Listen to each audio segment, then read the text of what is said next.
In today's video, I'm going to teach you how to leave an Asana workspace. If you're ready to make a change and transition away from a particular workspace, stick around because I'll walk you through each step clearly and concisely. First things first, you'll want to navigate to the Asana website. Simply open your preferred web browser and go to the Asana login page. Once there, enter your login credentials to access your account. As soon as you're logged in, you'll find yourself on the dashboard, where you can see all your current tasks, projects, and most importantly, the different workspaces you belong to.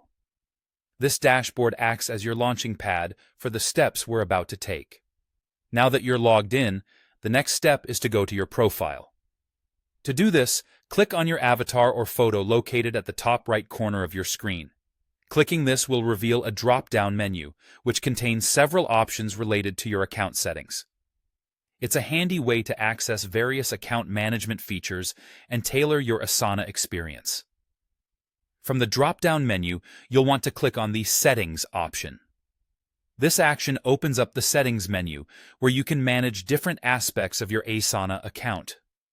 Today, we're focusing particularly on managing your involvement in different workspaces, which falls under Account Settings. With the Settings menu open, look for the Account tab. It should be easy to locate as it features prominently within your Settings dashboard. Once you've spotted it, click on it to proceed.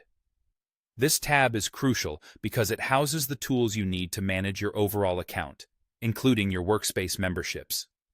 Inside the Account tab, scroll down until you find the section titled Deactivation. This is where you'll manage your participation in various workspaces.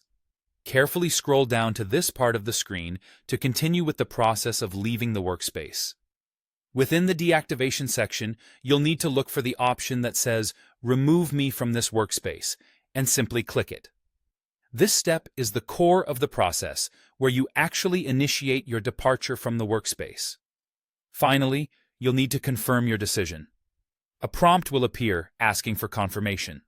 Make sure to click Remove to finalize your departure from that particular workspace. This confirmation step is critical. It ensures you indeed wish to leave and prevents any accidental changes that might disrupt your workflow. And there you have it, a quick and foolproof guide to leaving an Asana workspace. You've successfully taken control over your workflow and Asana experience, empowering yourself to focus on spaces that truly matter to you. If you found this guide helpful, be sure to stick around for more tips and tutorials. Thanks for watching, and I'll see you in the next video.